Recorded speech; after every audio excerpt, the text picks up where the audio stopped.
Hello everyone, I'm Ulchana and I am currently doing my MA in Clinical Psychology. So today we are going to look at the story of psychology. How did the psychological science was born? So let's go forward. Psychology started as a branch of philosophy. So let us look at the points. What are the points? Plato explained as humans are born with innate knowledge, while John Locke explained we are born as a tabula rasa, that is empty slate. So here Plato is telling something about the human knowledge, and while the John Locke is also explaining something about the human knowledge. So in philosophy we study basic questions like we are born with the knowledge or we gather knowledge after we are born. So here they are explaining about the knowledge, so they have different perspectives. Okay, so let us look at the third point. What is the third point? Truth is found through observation and discussion. So here this line, truth is found through observation and discussion. So what do you mean by this? So in philosophy, when we want to find out something, some truth needs to be find out, like we gather knowledge after we are born, or we come with the knowledge in this world. So here philosophers use mainly observation of themselves and the environment around themselves and discussion with the fellow beings.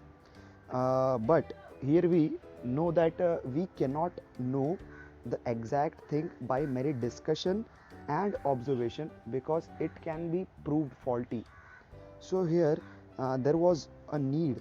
So there was a need for practical science. So because of the problems in approach of philosophy for studying the particular matter, so there was a need for practical science. So because of that, psychology was born. Okay, so let us look at the last point. Psychology emerged as a scientific field which studied, so this is very important point, which studied philosophical questions with the scientific method. So questions are very important, like why do I have negative thoughts, and why do human minds are mostly towards negativity, not towards the positivity. So here these questions are philosophical questions, but if we study it through experimentation, like the scientists do, it would prove very beneficial for us. So that's why psychology is very important, because it studies the philosophical questions with the scientific approach. Okay, so let us look at the next slide. So let us define psychology. What do you mean by psychology? William Wundt defined psychology as the study of consciousness. So what do you mean by the word consciousness? Consciousness means what is currently going in the mind. So look at it something like if you are solving some math problems, then your mind is currently working on the mathematical part. So that so the psychology is study of what is currently going in the mind, so it is called consciousness. So William Wundt explained it that what is going in the mind, if we study that, that is called psychology. Okay, so let us look what Sigmund Freud said. Sigmund Freud defined psychology as the study of unconscious. So what do you mean by unconscious? Unconscious means that uh, our our mind has different layers. So there is conscious mind and there is unconscious mind. So in the humans mostly throughout their day they use unconscious mind. So for an example, if I tell you uh, how do you speak, you are speaking from your conscious mind or your unconscious mind. The words you have not learned the words now, but it is stored in your memory and it is stored in your unconscious. Because of that stored memory, stored in unconscious information, you are putting in the words. So that is why he said that Sigmund Freud defined psychology as a study of unconscious, because human behavior mostly is unconscious. Okay, so let us look at the modern definition. What does a modern definition say? The study of human behavior and mental processes is the latest definition of psychology. So here human behavior. What do you mean by human behavior? Human behavior is behavior which is seen through eyes, which is overt, which can be seen and noted down. Okay. And what do you mean by mental processes? So mental processes, we have seen the definition of consciousness. So the consciousness means the mental processes. Okay, so this is the latest definition, that if we study human behavior plus the mental processes, then it is called as psychology. Okay, so let us go forward. So let us look at Indian perspective on psychology. What does the Indian philosophy says about psychology? In Ayurveda, personality is like your dominant dosha. So Vata, Pitta, Kapha is the three types of doshas explained in Ayurveda. So if we want to explain personality through Ayurveda, so here we go. If the person has a kapha dominant body, so he will be very loving, he would be very caring, and he will not get angry very easily. And if he learns something, so it will take a little time to go inside the memory, but once it goes into the memory, the person doesn't forget that for the very long time. So here the Vata, Pitta, Kapha dosha is explaining something about the personality of the human. So this is a way of explaining personality of the Ayurveda science. Okay, so let us look at the third point. Yoga is Ashtanga Marga. So what is Ashtanga Marga? Yama Niyama Asana Pranayama Pratyahara Dharana Dhyana Samadhi.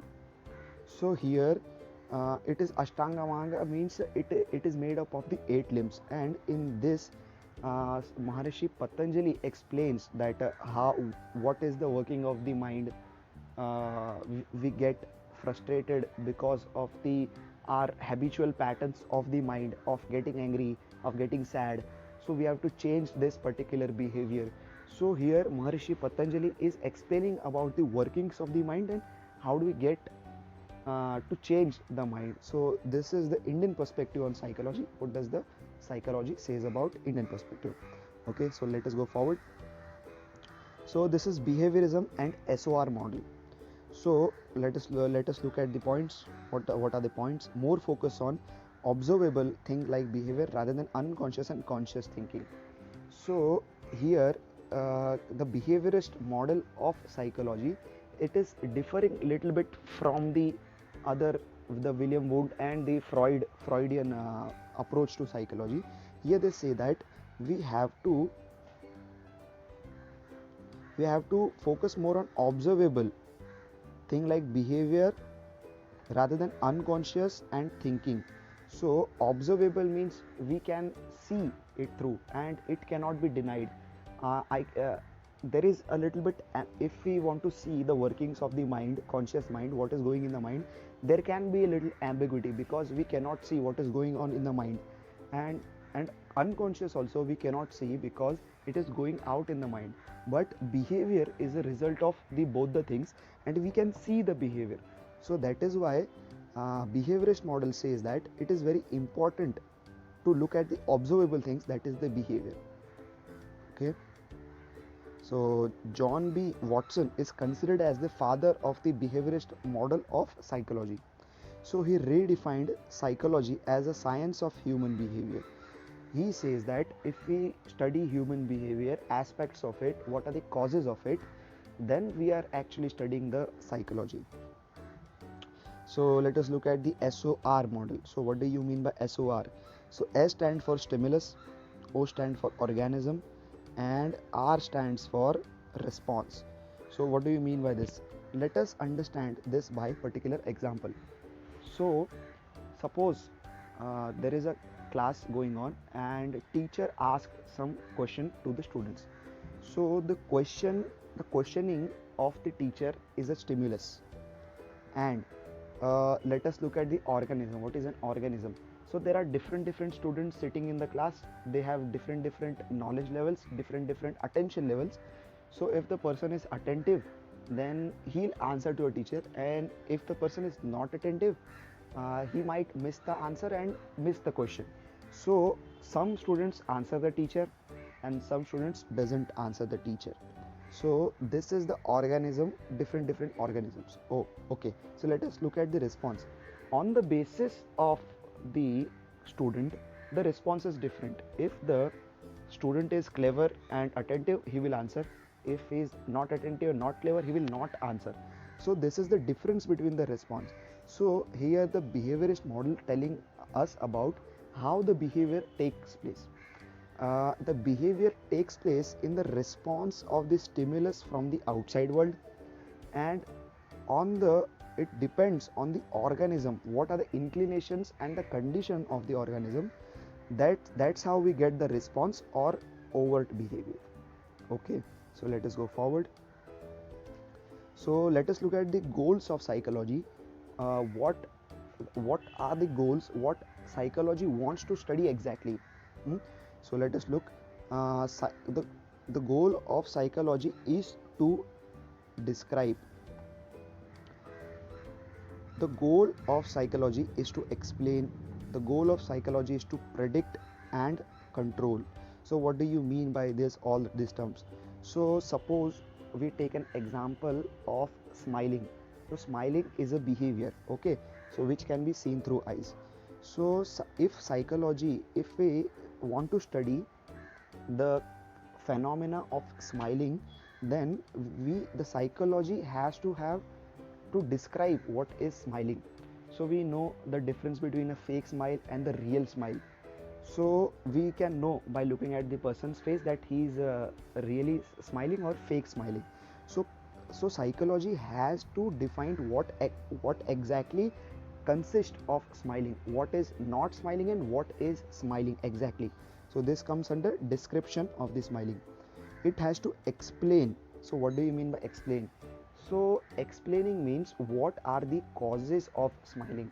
So if we want to study smiling through psychology, psychology has to answer or has to find out what are the causes of smiling. It is to explain why the smiling is happening. So this question of why the smiling is happening is taken under explaining about the smiling. Okay, so prediction. So after studying the causes and after studying what exactly is the behavior or the phenomena, we have to have the knowledge of predicting it in the future. Suppose we know we find out that when the person hears a joke, he smiles. So in the future, when some joke is cracked, we need to predict that a lot of people are gonna smile. This is a common sense to make understand what do you mean by psychology. So that is why we are discussing this particular example. So psychologist has to predict the future behavior of the that particular behavior. Okay, so what do you mean by controlling? So after knowing what exactly is the smile and after knowing what are the causes of the smile, after predicting also when the smiling will occur, we have to control that thing.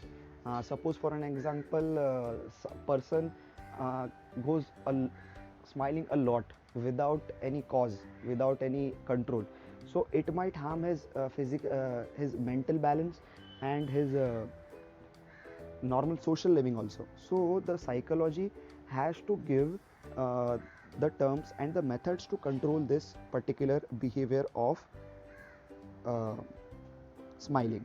So here we understood the description, explaining about the smiling and prediction of the smiling and controlling of that behavior of smiling. Okay, so let us go forward. So we are on the last slide of this presentation. So here we'll be discussing the summary. So what is the latest definition? The latest definition of psychology is the study of human behavior and mental processes. It studies the human behavior and mental processes. Okay, and the description of SOR model, that is stimulus, organism and response. We have seen in the previous slide what do you mean by stimulus, what do you mean by organism and what do you mean by response. Okay, and Indian perspective on psychology, Vata, Pitta, Kapha. We understood it. We understood the personality by Vata, Pitta and Kapha. Okay, goal of psychology is to describe, explain, predict and control phenomena. So here psychology has to define, explain, predict and control the phenomena of different behaviors. Thank you.